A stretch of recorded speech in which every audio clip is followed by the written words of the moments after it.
Most orchids die because of this one mistake after buying them. Here's exactly what to do in the next 10 minutes to make sure yours doesn't. The moment you get home, the first thing you need to do is get that plastic sleeve off. That fancy cellophane wrap looks elegant sitting on the shelf, but it's actually the #1 silent killer of new orchids. Underneath it, most orchids are packed in a tiny plastic liner with no drainage holes at all, sitting inside moss or bark that's already soaking wet from being watered at the store. Orchid roots are not like normal plant roots. They're aerial roots built to hang in open air and breathe, just like they do growing wild on the bark of trees in tropical rainforests. Those roots are wrapped in a spongy layer called velamen, and when it's dry it looks silvery white, but the moment it touches water it turns bright green, because that's the plant absorbing moisture and letting light reach the chlorophyll underneath. That process only works properly when air can move freely around the roots. Trap those same roots in sealed plastic with zero airflow, and they don't drink, they drown. Moss alone can hold up to 15 times its own weight in water, so without drainage, the roots are basically sitting in a swamp. Within a week, you'll usually see the lower leaves turning yellow. Within 2 weeks, the crown can start to rot, and once crown rot sets in, the plant is very hard to save. So cut that plastic liner open immediately, remove every scrap of cellophane and let the plant breathe before you do anything else. But unwrapping it is only step 1. What's happening underneath those roots is where most people get it completely wrong. Once the plant is unwrapped, gently slide it out of that liner and take a real look at the roots. Healthy orchid roots are firm and plump, and they're either white, green, or a light silvery color when dry. If you gently squeeze one and it feels mushy, hollow, or dark grey, that root is dead and it needs to come off. Grab a pair of clean, sharp scissors. Wipe the blades with rubbing alcohol first so you're not spreading bacteria between cuts, and remove anything soft, brown, or hollow. Don't be afraid to cut close to the base. A single rotten root left behind can spread disease straight into the healthy ones sitting next to it. While you're inspecting, glance over the leaves as well. Look closely for any sticky residue or tiny powdery spots, since that's usually a sign of mealybugs hitching a ride from the store, and it's far easier to wipe them off now with a cotton pad and diluted alcohol than to deal with an infestation later. If you want extra protection, dust the fresh-cut ends with a little cinnamon or crushed activated charcoal. Both work as natural, mild antifungal barriers that help seal the wound while the plant heals. While you're in there, check the old flower spike too. If it's completely dried out and brown, cut it off near the base so the plant stops wasting energy trying to keep it alive. If it's still green with small raised bumps along it called nodes, cut just above one of those nodes instead, and that can actually trigger a second bloom from the same spike within a couple of months. Now that the plant is cleaned up, the medium you put it back into matters just as much as the roots themselves. Never repot an orchid into regular potting soil.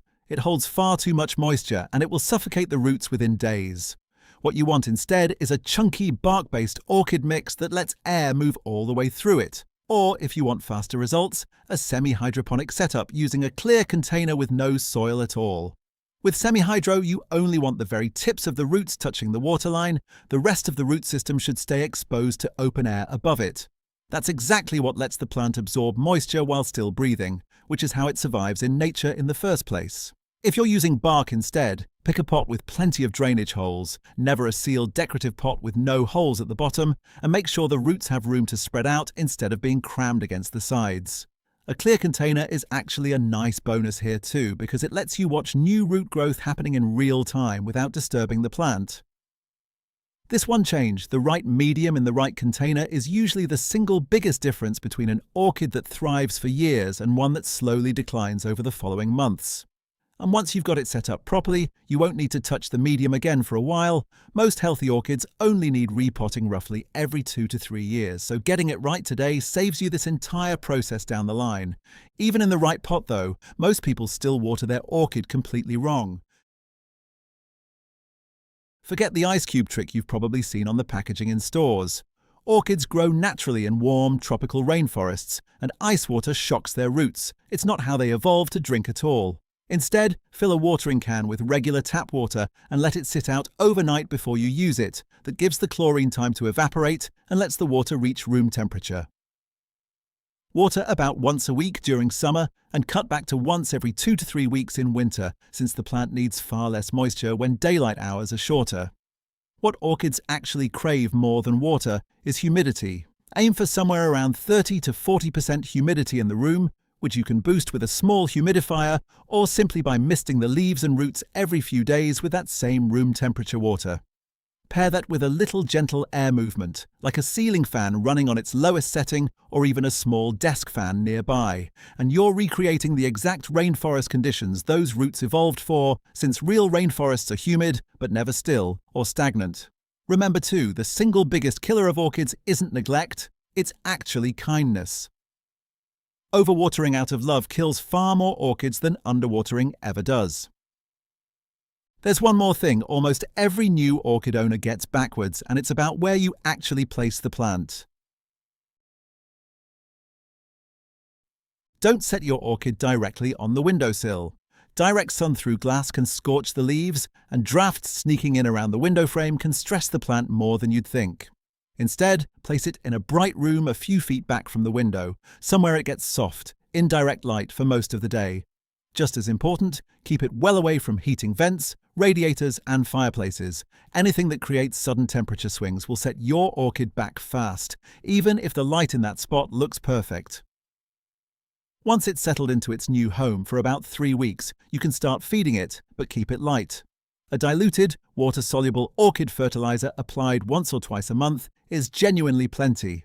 Overfeeding is actually more common than underfeeding in home orchid care, and it's usually what causes a plant to grow lots of thick, dark green leaves while stubbornly refusing to send up a single flower spike. If this is saving you from making the mistake I just described, hit like right now so more people who just bought an orchid can see this before it's too late for theirs, and subscribe because I'm covering the exact recovery routine for orchids that are already struggling in an upcoming video. Follow these 5 steps in the first few weeks and you'll start to see it working faster than you'd expect. New roots usually appear within 2 to 3 weeks, showing up as small green tips pushing out from the base of the plant. The leaves you were worried about will firm up and turn a deeper, glossier green instead of that pale, stressed-out yellow. And when the plant is finally ready to rebloom, you'll notice a brand new spike emerging from between the leaves, sometimes as early as 8 to 10 weeks after repotting, especially if the nights in your home are a touch cooler than the days. Watch for the buds along that new spike too. They should look plump and firm as they swell, and once they finally open, well-cared-for blooms can easily stay on the plant for 2 to 3 months straight. None of this requires anything expensive or complicated. It just requires the right setup done correctly from day one, instead of leaving your orchid trapped in the exact packaging it came home in. That's exactly what to do the moment you bring an orchid home, and honestly, it's the difference between a plant that struggles for a few months before dying and one that reblooms for years to come. If you found this helpful, make sure you're subscribed so you don't miss the next video, and drop a comment letting me know which step you're trying first tonight. And if you've already made this mistake with an orchid that's struggling right now, don't panic. Most of the time it can still be saved if you catch it early enough. Thanks for watching, and I'll see you in the next one.